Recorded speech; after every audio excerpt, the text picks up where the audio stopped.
Cryptids of Suffolk. So a few weeks ago I did a video on crazy cryptids of Norfolk, and you guys loved it and I loved it too because I love cryptids. So I thought we'd go just down the road from Norfolk to Suffolk. Let me know your area down below in the comments if you'd like me to do the cryptids of your area. Okay, right, so let's begin with these crazy cryptids of Suffolk. Man-dog hybrid, Clopton Green, Suffolk. A terrifying man-dog hybrid is said to stalk the site where St. Felix of Burgundy buried his treasure in Suffolk. But is it a dog-headed monk or a monk-headed dog? According to legend, St. Felix buried treasure at Clopton in Suffolk in the late 9th century and left a huge, shuck-like dog and a monk in place to guard the bounty. Through the centuries, there were reports that the area was haunted by a terrifying beast. Some say a dog-headed monk, others say a monk-headed dog. Hold on a minute. Hold on, because that just said that St. Felix left both a monk and a dog, and now hundreds of years later there are reports of a man-dog hybrid. Is this implying that this monk had sexual relations with that dog, creating a dynasty of man-dog mutant hybrids? Because that is phenomenal. That's like the ultimate Chinese whispers, isn't it? It's like, oh yeah, he left a monk and a dog to guard the treasure. And then the guy goes, oh, right, yeah. So the monk fucked the dog and then made like some weird dog hybrid man-monk thing from like all of the mad sex he was having with the dog. Is really fucked up, but don't go try and find the treasure. That is pretty much what has happened here. That's insane.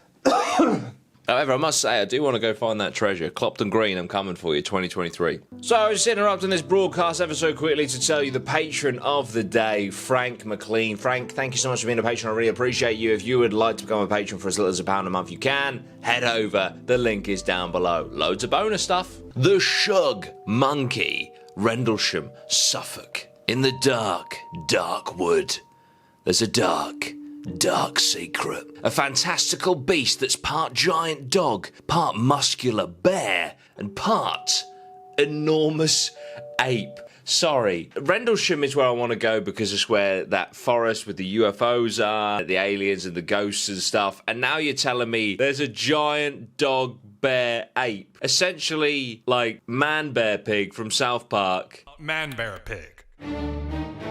It is half man, half bear, and half pig.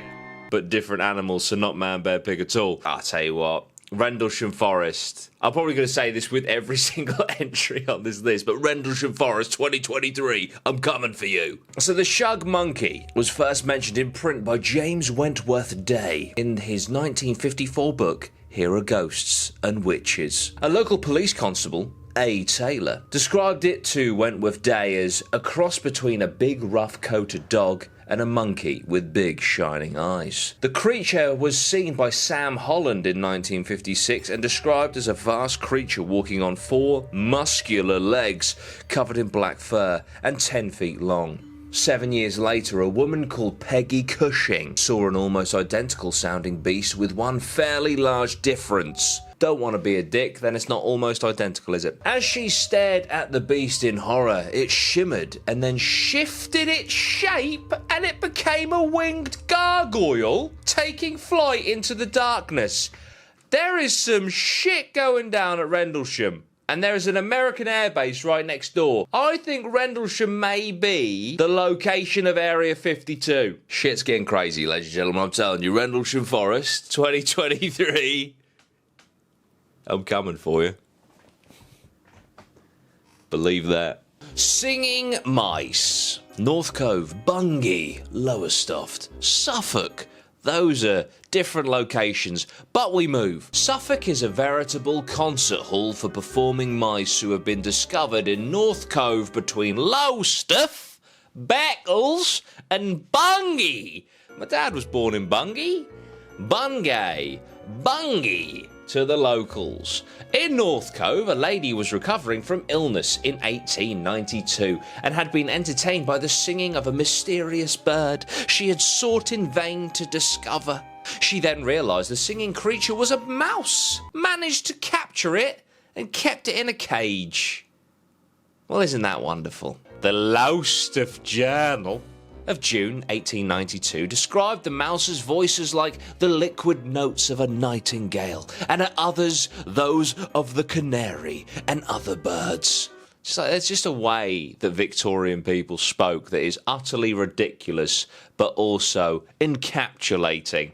You know what I mean? A second singing mouse was owned by a Lowestoft watchmaker, and a third by Captain Mead of Earsham Hall in Bungay in 1857. Wonderful singing mice. So basically they have a rodent issue and they didn't want it to affect holiday makers, so they made this up. Donkey-headed shuck, Melton, Suffolk. I mean, I don't know why I keep saying Suffolk. This is literally Crazy Cryptids of Suffolk. So if it weren't from Suffolk, it would be a pretty shit video, wouldn't it? A somewhat half-arsed shuck was seen in Melton in the 1800s. It was a dark night when Goodman Kemp of Woodbridge entered the inn in a hurried, frightened manner and asked for the loan of a gun to shoot a shuck. It was a thing with a donkey's head and a smooth velvet hide. Kemp, somewhat emboldened by the support of companions, sought to grab the creature and take it to the inn to examine it. As he seized it, it turned suddenly round, snapped at Kemp's hands, and it vanished. Spooky stuff. I love these like shuck things. Like they're great. These shucks seem to be all over Norfolk and Suffolk, but this one is half donkey, so it's got a donkey's head. Is it like some like weird inbreeding? Not inbreed. Is it like some weird crossbreeding program that they had going on in the Victorian era? Or were people just kind of, I don't know, off their tits and didn't really realise what they were seeing? Yeah, anyway, that's the donkey-headed shuck of Melton.